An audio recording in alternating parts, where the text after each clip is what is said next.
ලංකාවේ කෑම විතරක් නෙමෙයි මේ දේශීය ආහාර විතරක් නෙමෙයි විදේශීය කෑම වර්ගත් බොහොම අපූර්වට හදාගන්න පුළුවන් පැල්වත්ත නිෂ්පාදන පාවිච්චි කරලා. ඉතින් අද අපි යන්නේ ඒ වගේ අපූර්ව ඩිෂ් එකක් හදාගන්න විදිය කියලා දෙන්න යන්නේ. මේක හරියටම කිව්වොත් රසවත් ඩෙසර්ට් එකක්. ඉතින් මේ ඩෙසර්ට් එක ටිකක් අමුතු නමක් තියෙන එකක් අපි ෂෙෆ් ගෙන් අහලා දැනගනිමු. ආයිබන් ෂෙෆ්.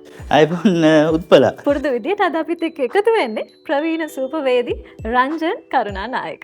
මොකද්ද මේ අමුතු ඩෙසර්ට් එක? ඔව් මේක ඉටලියන් ඩෙසර්ට් එකක්. මේකේ නම පැනකොටා. පැනකොටා. ඔව් මේ පැනකොටා කියන මිශ්‍රණය හදාගත්තම අපිට විවිධාකාර ෆ්ලේවර්ස් වලින් අපිට මේක හදාගන්න පුළුවන්. දැන් අද මම හදන්නේ මැංගෝ පැනකොටා. අපි ලෑස්ති කරගන්න ඕනේ ෆ්‍රෙෂ් ක්‍රීම් ලීටරයක්, ෂුගර් ග්‍රෑම් 150ක්, ජෙලටින් ග්‍රෑම් 8ක්.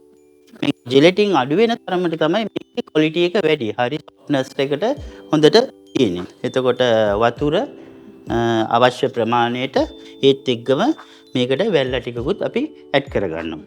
දැන් අපි ඉස්සෙල්ලාම හදාගන්න යන්නේ මැංගෝ සෝස් එක. මැංගෝ ගෙඩි දෙකක් ගන්න. හරි.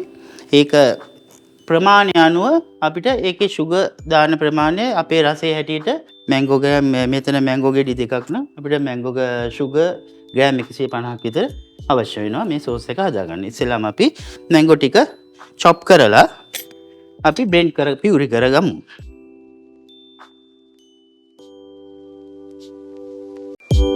මේ කාලෙට හොයාගන්න ලේසි අඹ වර්ගයක් පාවිච්චි කරලා මේ පැනකොට හදාගන්න පුළුවන්කම තියෙනවද?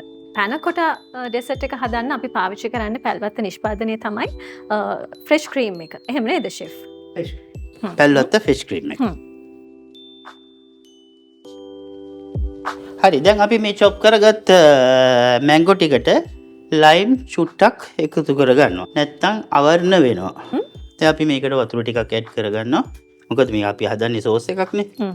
ඒකින්ද මේකට අපි වතුර ටිකක් එකතු කරගන්නවා. දැන් ෂෙෆ් මුලදී කිව්වනේ තවත් පළතුරු වර්ග වලින් අපිට මේක හදන්න පුළුවන්. හදන්න පුළුවන්. ඒ ඕනම පළතුරු වර්ගයක් මේ ක්‍රමයට තමයි යන්න ඕනේ නේද? මේ ක්‍රමයට තමයි යන්න ඕනේ. දැන් රාස්බෙරි, ස්ට්‍රෝබෙරි ඒකත් මේ වගේම බ්ලෙන්ඩ් කරන්න ඕනේ. කුක් කරගන්න ඕනේ දැන් මේක ඊළඟ පියවර. දැන් අපි මේකට තියලා ඒක අපි කුක් කරගන්න තමයි දැන් මේ ලෑස්ති වෙන්නේ. දැන් මෙතන මැංගෝ පියුරේ ග්‍රෑම් 300ක් විතර තියෙනවා. මේකට අපි ෂුගර් ග්‍රෑම් 100ක් විතර එකතු කරගන්නවා. එකතු කරගෙන අපි මේක හීට් කරනවා. මේක උතුරන තෙක් කූරු ගන්නවා. මොකද මේක අපි කුක් කරගන්නේ නැත්තම් මේක මේ නරක් වෙන ස්වභාවය ඉක්මනින් සිදු වෙනවා. ඒත් එක්කම කලර් එකක් චේන්ජ් වෙනවා. දැන් ඔයගලන්ට පේනවා ඇති මේක දැන් උතුරනවා. දැන් මේක ගින්දර නිමල අපි ලිපෙන් අයින් කරනවා. දැන් මේ අපි හදාගත්ත මැංගෝ සෝස් එක.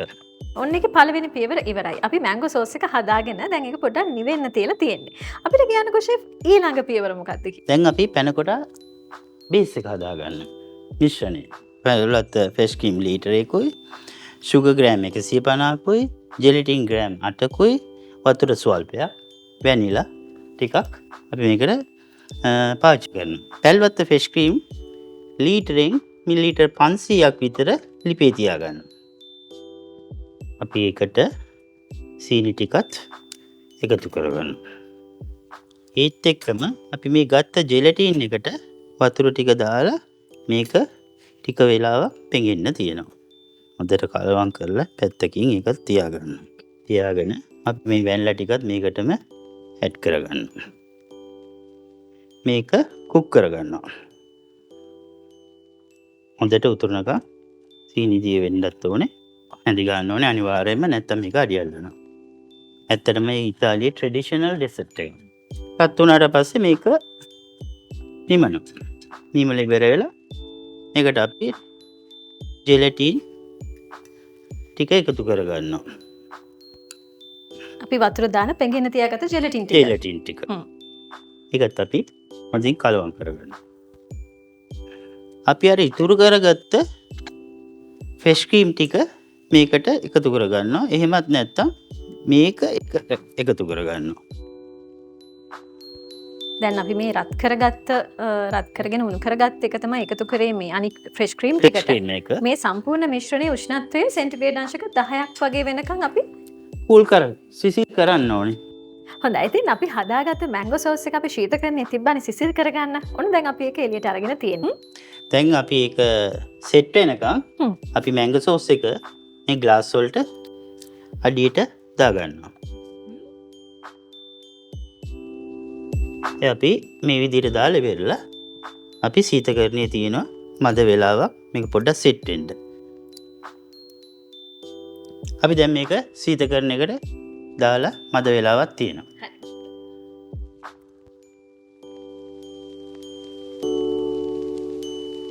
හොඳයි. ඉතින් දැන් අපි අවශ්‍ය ප්‍රමාණයට සිසිල් වෙනකන් පැන කොටා මිශ්‍රණයේ ශීතකරණයේ තියලා එළියට අරගෙන තියෙනවා. දැන් සෙට් වෙච්ච එකට තමයි අපි දැන් පැන කොටා බේස් එක ඒකට දාන්නේ.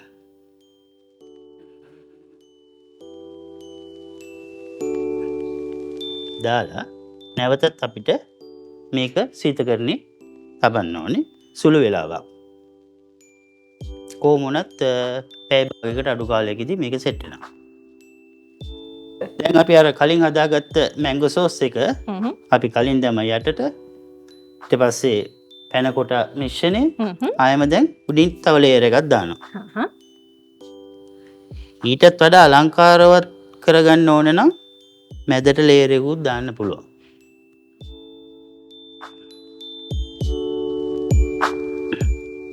පොඩි අයිසිං රෝසෙට් එකක් දානවා.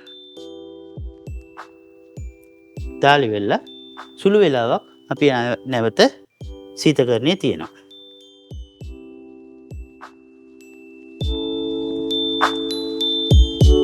ඔව් දැන් අපි කලින් හදාගත්ත පැනකොට එක පොඩි ඩෙකරේෂන් එකකින් අපි අවසන් කරන්න යන්නේ. දැන් ඊට කලින් මම චොකලට් ඩාර්ක් චොකලට් ටිකක් දී කරගත්තා. ඒක මට අලංකාරවත් විදියට මම දැන් ඒක පයිපින් කරගන්නවා. දැන් ඔයගොල්ලන්ට ඒක මම පෙන්නනවා.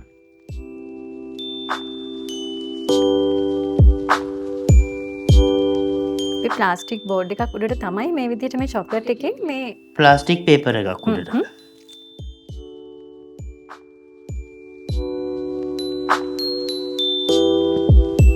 මේ විදිහට අපි පයිප් කරලා ඉවරලා මේක පොඩ්ඩක් සීතකරණයේ තියෙනවා විනාඩි 5ක් විතර. ඉතින් අපේ පැනකොඩා ඩෙසර්ට් එක සරස ගන්න අපි හදාගත්ත චොක්ලට් එක දැන් අපි ඔන්න ශීතකරණයේ එළියට අරගෙන තියෙන්නේ. ෂෙෆ් තව ටිකක් ඒක ලස්සන කරන්නයි ලෑස්ති වෙන්නේ. ඔව්. දැන් මම එඩිබල් ගෝල්ඩ් ඩස්ට් එක අරගෙන මේක එක පැත්තකට මේ විදිහට ගහ ගන්නවා. හරි. දැන් අපි කලින් හදාගත්ත චොකලට් පයිප් කරගත්ත චොකලට් ගානිෂ් එකට ඊට පස්සේ අපි ඒක හයි වුණාට පස්සේ ගෝල්ඩ් එඩිබල් ඩස්ට් එක මේ විදිහට ගහගත්තා. දැන් අපි මේක අලංකාර කරගන්නවා මේ ආකාරයෙන්.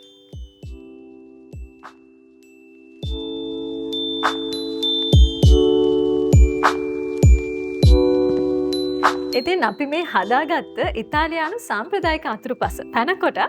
ඉතින් ඔන්න අපේ ඉක්රුවන් යනත් පුළුවන් අත් හදා බලන්න. අපි පියවරෙන් පියවර කියලා දුන්නා කොහොමද හදාගන්නේ කියලා. අවසාන නිර්මාණය නම් බොහොම අපූර්වයි, බොහොම ලස්සනයි. ඉතින් අනිවාර්යයෙන්ම ඔයාගේ ගෙදර අය වගේම ඔයාගේ ගෙදරට එන අමුත්තනුත් ඔයා මේ අතුරුපස හදලා පිළිගන්නුවොත් ඊටම හොඳ ඇගයීමක් ලබා දෙනවා අනිවාර්යයෙන්ම.